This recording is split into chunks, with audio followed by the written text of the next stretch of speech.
The topics and opinions expressed on the following show are solely those of the hosts and their guests and not those of W4WN Radio, its employees, or affiliates. We make no recommendations or endorsements for radio show programs, services, or products mentioned on air or on our web.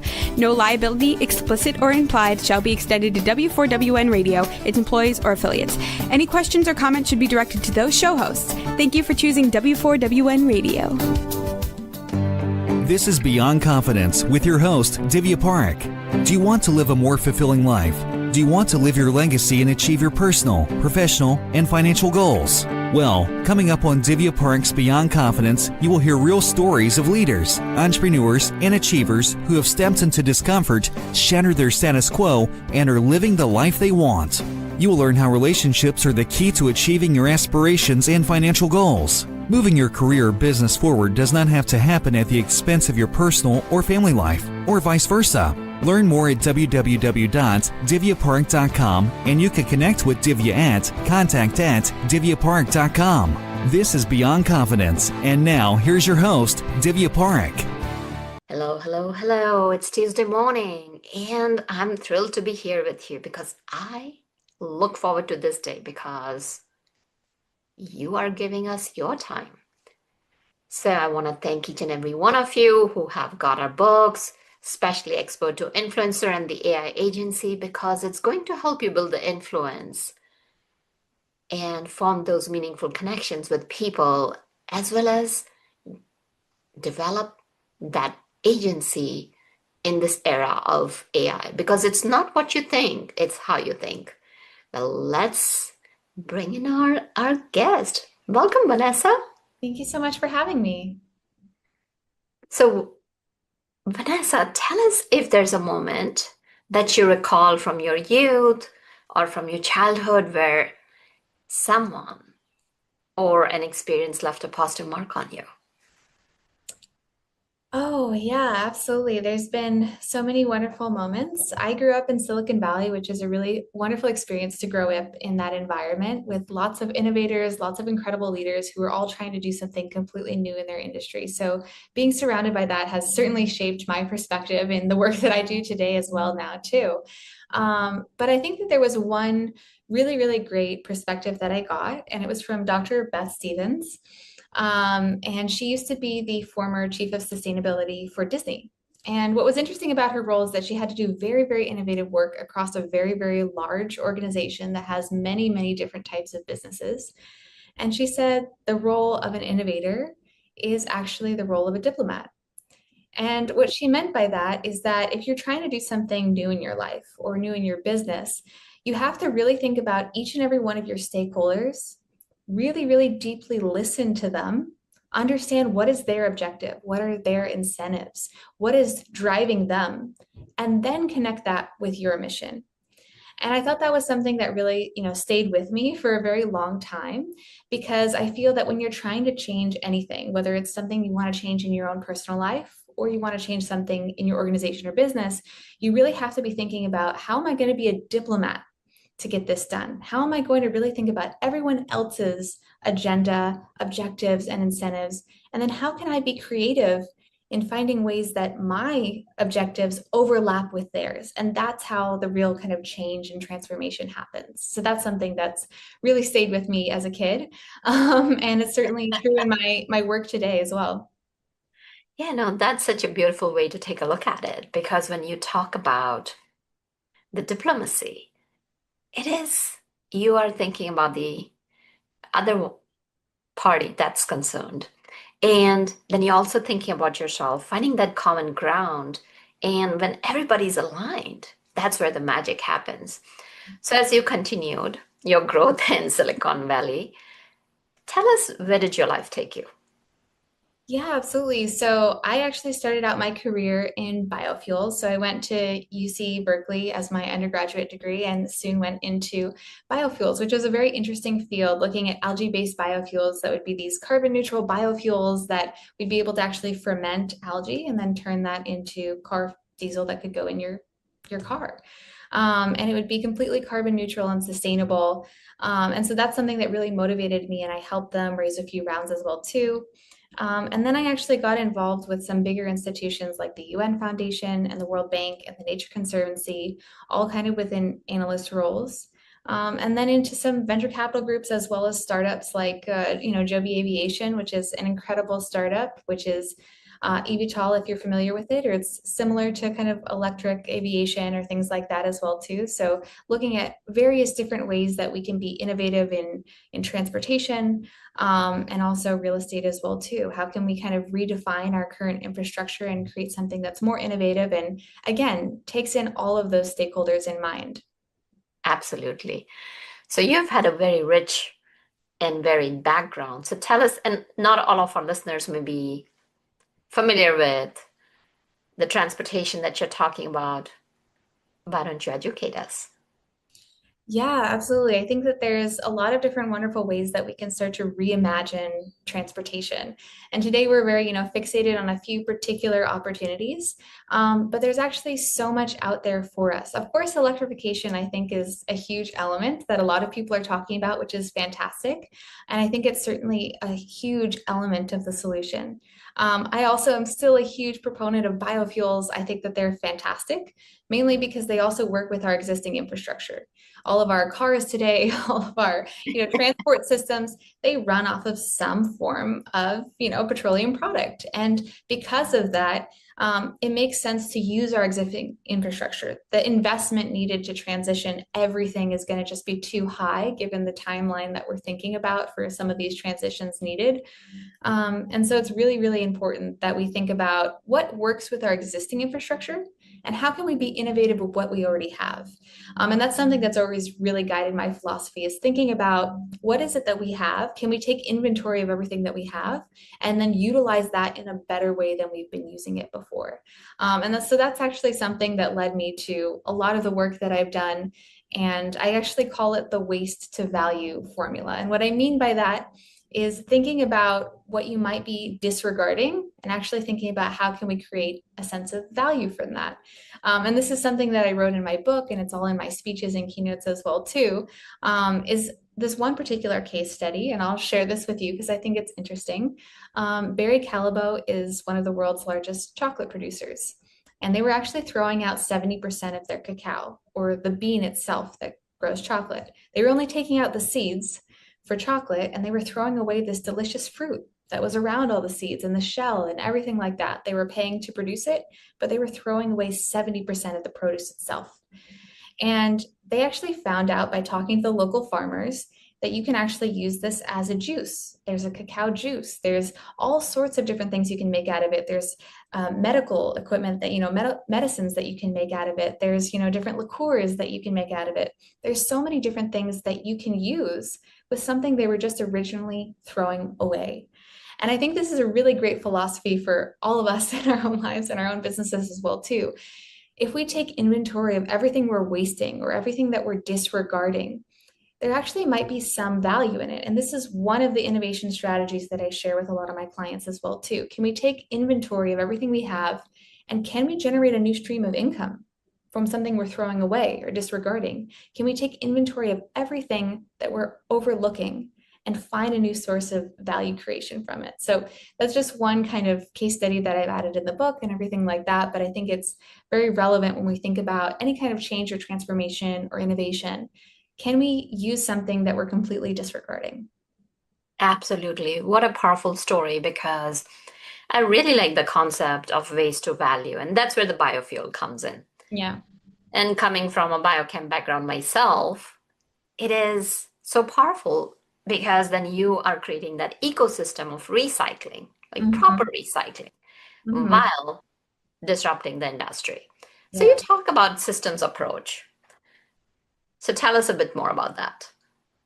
Yeah, absolutely. I think that a huge part of when we're talking about innovation is thinking about really two core things. Is we're talking about either lowering costs and being more efficient or improving quality.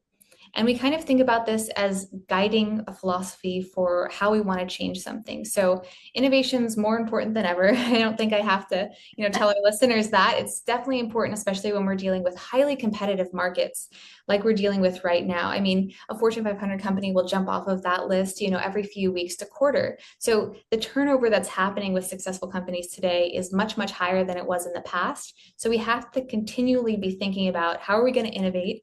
How are we going to generate new streams of income that we weren't originally thinking about before? And then we continue to transition and transform so that we're not the ones that are disrupted, but that we're disrupting ourselves first. And so thinking about a systems approach is a great way to actually start to approach that innovation. And the systems approach that I like to take is actually focusing on constraints. Now, this is kind of something that's counterintuitive, considering that constraints are not necessarily always associated with what we think of as innovation, but constraining ourselves sometimes can help us focus on the right type of innovation at the right time. And sometimes when you say, okay, you need to come up with a new revenue stream, it's so open-ended that we're not actually able to create a structure and innovate. And creating structure and constraints actually helps guide us towards the necessary IP, development, and innovation that we need. And so I'll give one particular example of a doctor. His name is Dr. Chisty. And he was working in a hospital that was very, very low income. And he had the problem of not being able to provide respirators, specifically infant respirators to kids who had pneumonia. And this is a leading cause of death for a lot of infants around the world, that they're not able to get the necessary respirators that they need to help them breathe in the case that they get pneumonia. And this was heartbreaking for him. And he was so incredibly motivated to change something. Now, infant respirators cost anywhere between 20,000 US dollars and upwards. And Oh, so wow. when you're looking at, particular hospitals that may be low on resources, they may not be able to particularly afford those types of respirators.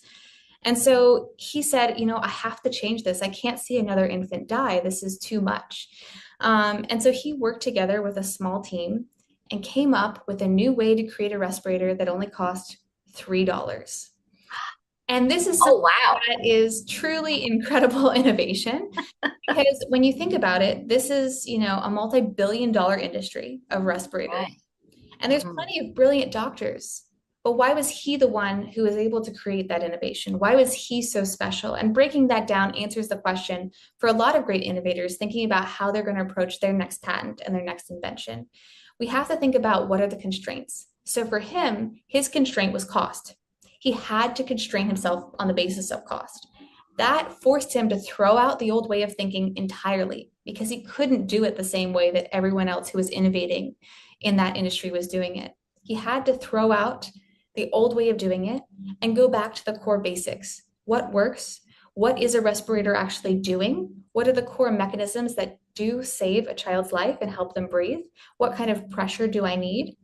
And completely reinvented it from the core principles level and was able to create a breakthrough innovation in that regard. So sometimes constraints can help us in a lot of ways to innovate, whether that constraint might be cost, it might be time. There are so many different constraints that we can think, even when we're thinking about, do we want to use less resources, when we're thinking about a sustainability perspective. All of those things actually can be tools to help us innovate. And so when we're thinking about a systems approach, like you mentioned, the way that I really like to approach it is actually thinking about constraints as an opportunity. And there's so much research around this as well, too. Thinking about actually providing a structure to innovation that constrains us and focuses us in the right direction. So powerful, Vanessa. And I love it because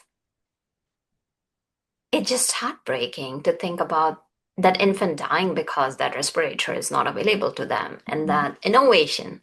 So I'm also hearing that passion and purpose because along with constraints, when you have that purpose, you are going to climb high, even when you're low, because that why is driving you towards it.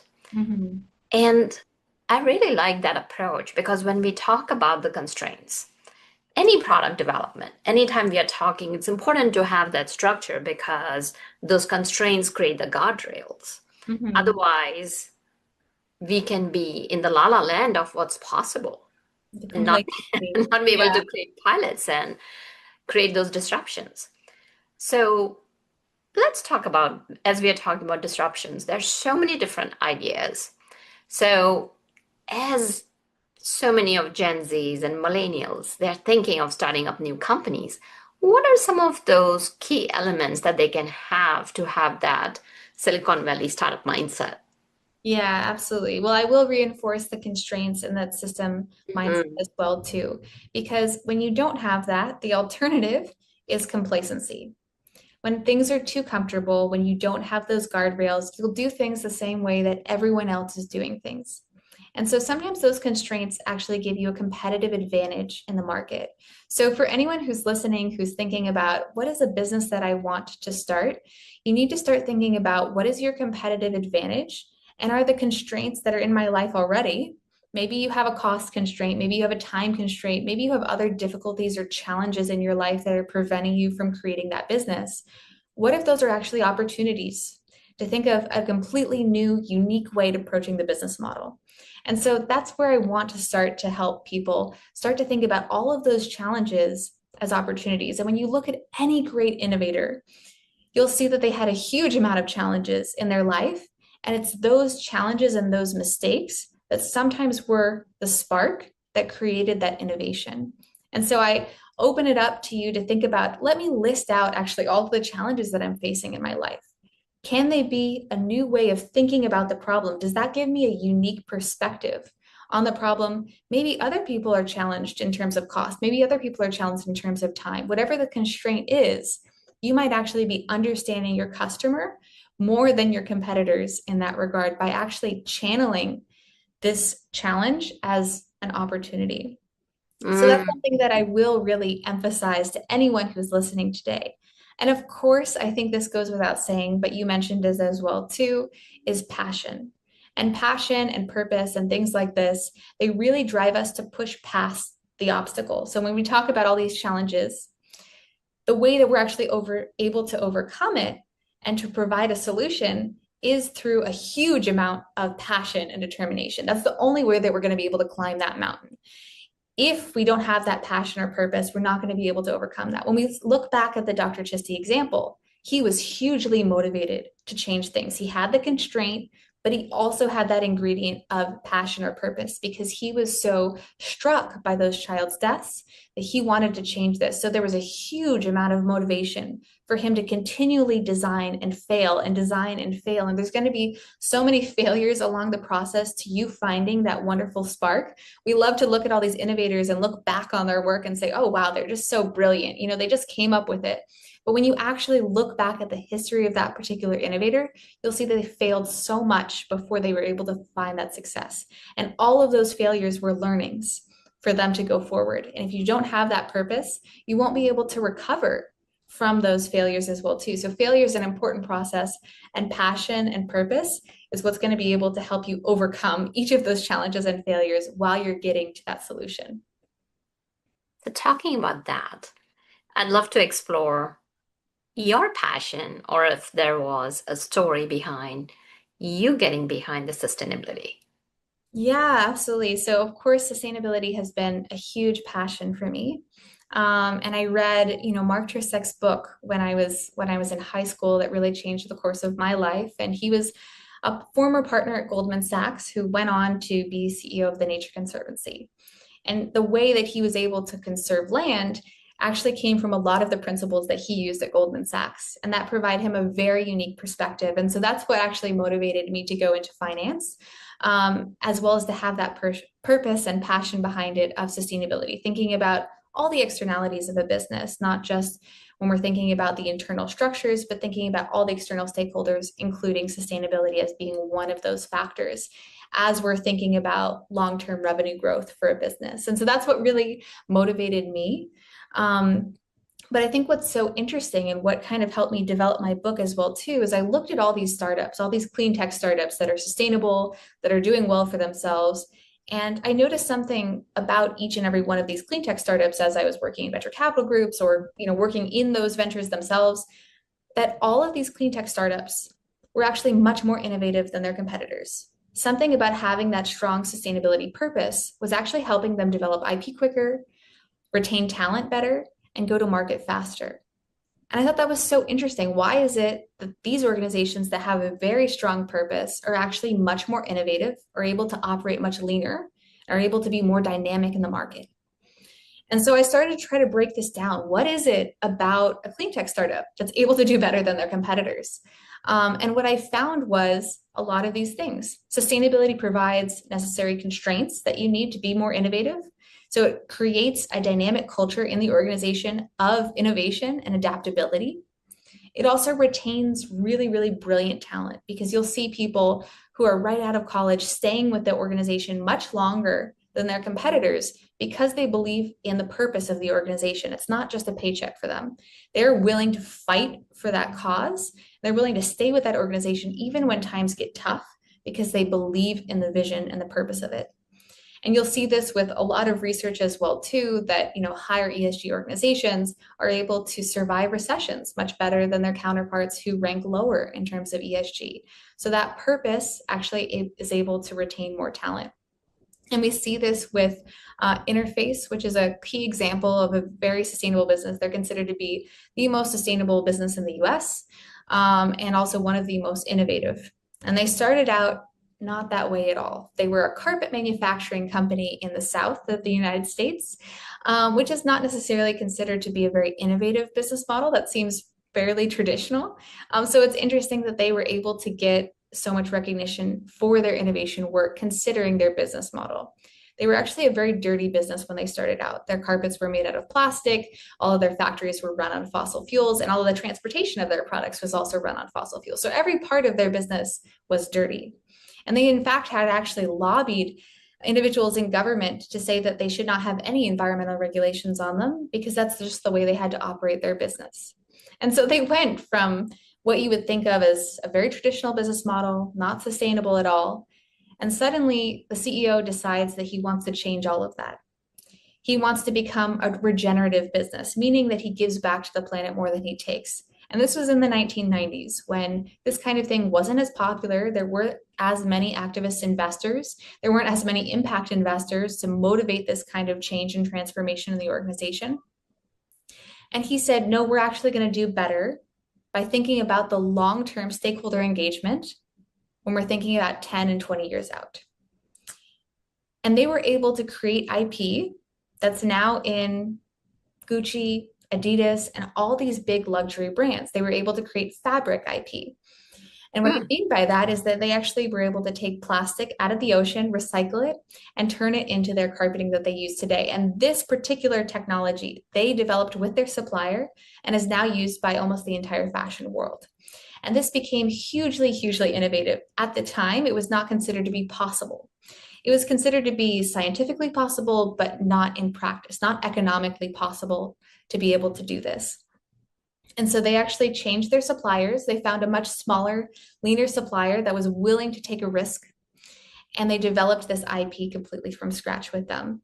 And today you'll see people staying at that organization for more than 40 years, which is unheard of in today's, workforce culture. You see people switching jobs every 2 years. Not at Interface. They stay for a very, very long time, and they're really willing to fight for that corporate mission. And you'll see people dedicating their full lives to really creating something that they truly believe in at this organization. I think this is such a great example for all of our listeners who are thinking about whether they're, wanting to do a startup or whether they're just a mid-level manager who's wanting to change their particular team. When you think about having that driving purpose, you'll find that you actually bring more people along with you. More people will be motivated to come onto your side and fight for your mission when you have that truly authentic mission to change things. And you'll actually be much more innovative in the long run. Plenty of Interface's competitors did not survive a few of the last recessions, and they did. And I don't think that's any accident that happened. When you develop new IP, when you continually innovate, and you think about the purpose behind that innovation, you're able to survive through all of these market dynamics. So as we're thinking about all these challenges that we're facing in the market today, all of these disruptions that are happening in the market today, if you can think about a guiding purpose that really motivates each and every one of your team members behind that innovation, you're going to see your organization survive much longer. Yeah, no, it's such a valid point. So now that brings me to the question. Let's say You have the disruption, you have that purpose, you have had that innovation. But sometimes that innovation can only get you through maybe 5 years, 10 years. Now, to make the growth sustainable for that company, how can you have that consistent innovation culture? Yeah, absolutely. It's so important to continually be thinking about how are you going to disrupt yourself. And of course, there's really great metrics as well too, just to be thinking about that if you're wanting to implement that kind of change and transformation in your organization, you should definitely have key workflows surrounding KPIs that really align with that. Meaning, one example of this is we want to have 20% of our overall revenue from new sources by next year. So new revenue streams by next year. So continually thinking about how are we going to change our revenue streams year after year? That should be a conversation that not just the board or the executive team is having, but all throughout the organization, this conversation should be going on. How are we going to change our revenue streams year after year? How are we going to diversify those? That should be something that's a given. So thinking about internal structures like that, thinking about KPIs like that is really, really important. That's the first step when you're thinking about creating that innovation culture. Another step is then thinking past those metrics. How are you going to create structures that provide support for those innovations? So what I mean by that is Disney, again, is a great example of this in the sense that they actually create different structures around their offices for innovation and different types of innovation. So I'll give one example is that during a Disney office, if you want to brainstorm, there's 3 different designated brainstorming rooms. And you have to book a specific room for the type of innovation conversation that you're going to be having. The first room is off the wall ideas, crazy, wild, just the super innovative ideas that are very, very challenging to the existing business model, super, super disruptive. The other ones are, the second one is culling that down. So thinking about, okay, which ones of those are we going to prioritize? Those crazy, wild ideas, which ones are we actually going to execute? And the third meeting room is thinking about just execution. Okay, we've decided on the idea. How are we going to bring this to market? How are we going to develop this out? And what's great about this is it creates a culture of innovation and a structure around it. Meaning, if you have a crazy idea, everyone who goes into the first meeting room is ready to hear your crazy idea. They're not going to shut you down immediately. They're going to say, okay, that's a wild and crazy idea. Let me think about that for a second. Instead of just completely saying, no, that's just crazy. We just need to get this meeting done. We just need to finish the next quarter, right? So if you want to create a structure of innovation, you have to create different systems that allow people to be creative and innovative and channel that creativity in the right direction and the right workflows as well too. So I think this is a perfect example. You don't want to have people shut down and not want to share those crazy ideas. You want to have a structure for that. But then there's other meetings where you just have to prioritize getting the work done and actually just executing that idea as well too. So what that does is it enables everyone who comes into each of those rooms to have the right mindset to hear the content that's being shared. And so I love that as a perfect example of that. Absolutely. It definitely makes sense because when you're creating that culture, and so many times it's done in Lean Six Sigma cultures also that as part of their yellow belt or green belt, they are looking to optimize processes. They're looking for efficiency, where they could disrupt.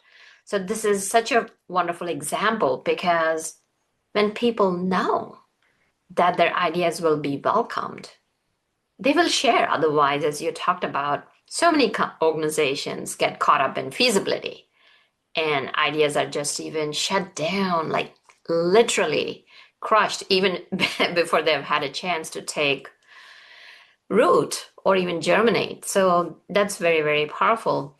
Now we have talked about okay, let's have that innovation culture that's helping employees step up and be creative, come with curiosity. Now you may have, let's say, 30, 40 ideas. What are some of the prioritization criteria that they can use to ensure that they're going with the right idea forward? Yeah, absolutely. I think this is where stakeholder engagement becomes really, really relevant when you're thinking about how do you prioritize different ideas and think about how does that connect with the business model. The first thing you have to think of is your stakeholders and who this impacts. And this might not necessarily be a current customer, it might be a new customer, but it needs to be clearly identified. And I'll use one example of Red Sea Global. They're a hotel development company. They come into particular areas and they develop beautiful hotels.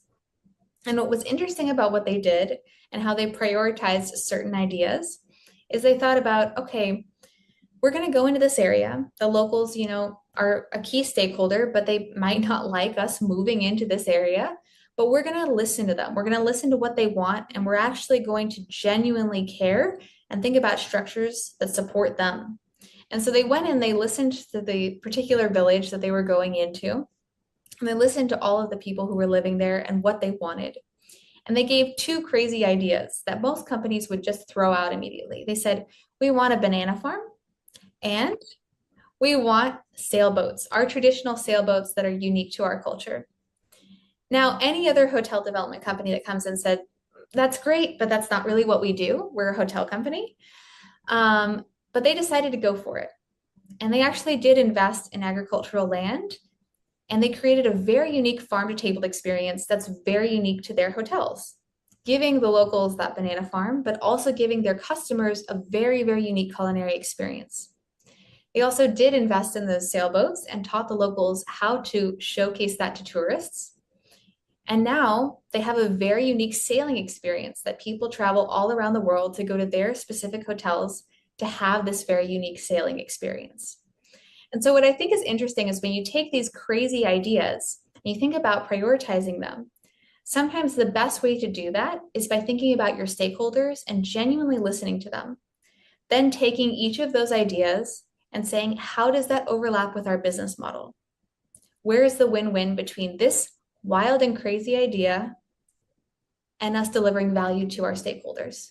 And when you're able to find the bridge between the two of them, that creates a very unique competitive advantage in the market, just like we see with Red Sea Global.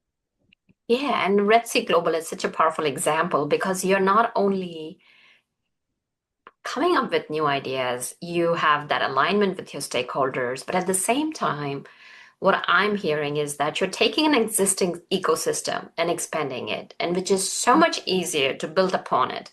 Because if you're building your hotels, if the locals are not in alignment, they may be part of your workforce and yet not be fully engaged.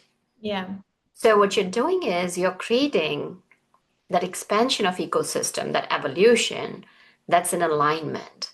And when that's in alignment, like the whole system is a win-win for both the sides. And that is so rare to hear nowadays. Yeah. Yes, no, definitely. It's very rare, but when it does happen, I think that companies really do see that benefit of being very unique and standing out in the market.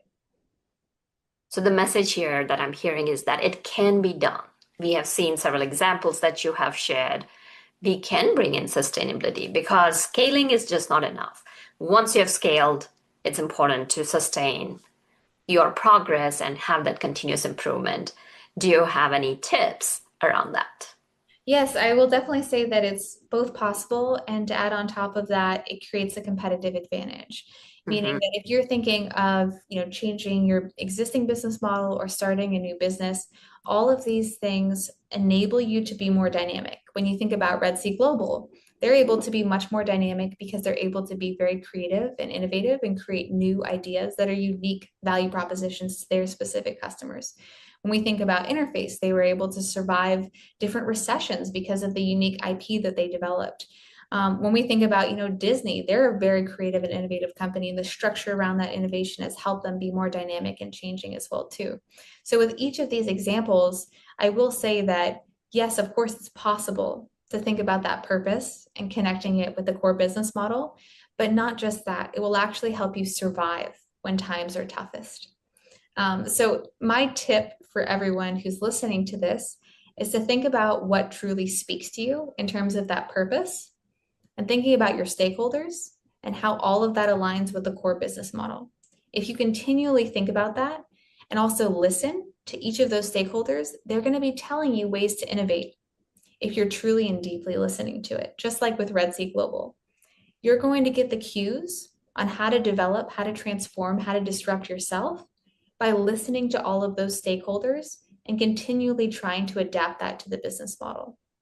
So I wouldn't just say that it's possible. I would say that that's your unique competitive advantage to survive the worst storm as a business by thinking about how am I going to deeply listen to each and every one of those stakeholders and be very creative about how I'm going to overlap that with new streams of revenue. Definitely. I'm sure a lot of people in our audience would love to connect with you. Where can they find you? Do you have anything else that you'd like to share with us? Yeah, absolutely. So of course they can look at my speeches or keynotes or book. That's all on my website, vanessathompson.com. You can also look at the podcast that we have as well too. We bring on C-suite level executives every episode talking about a different aspect of practical business advice surrounding sustainability. We've had Olympian Venus Williams on, who's talked about her incredible 3 environmental startups that she's run. We've also had CEOs and COOs come onto the podcast and talk about just really practical business advice. So if you want to hear that podcast, you can go to the-sustainability-experts.com. And of course, you can find me, Vanessa Thompson, or the Sustainability Experts on LinkedIn. Always happy to connect with anyone who wants to collaborate. Anything else you'd like to share? I would say that for anyone who's listening to this and you're looking at all these great innovators, these great entrepreneurs that you might be looking up to and might feel a little bit overwhelmed, that everyone who started out in this journey, including Ray Anderson from Interface, who was completely transforming his business after already being a public company, all of them didn't know where they were going to go or how they were going to get to their goal initially. And I want to use this as kind of a point of inspiration for anyone who's just feeling a little bit lost. When you think about that big, wild, crazy, ambitious goal that you're thinking about, the first initial steps, none of them knew. Each of these great innovators did not know how they were going to get there. But what they did do is they thought about what was going to be a small, achievable step, small project that they could win at. When you create that small little project that you can win at, you develop your first 5 people who are going to be your supporters in that transformation. You're able to win at something small, achievable, build confidence, build motivation in the organization. And that's the first key step to creating a transformation and true innovative culture in the organization itself. So if you're feeling overwhelmed, not sure where to start, think about something really small and achievable that can help win over those first 5 people. And that's how you're going to get there. Absolutely.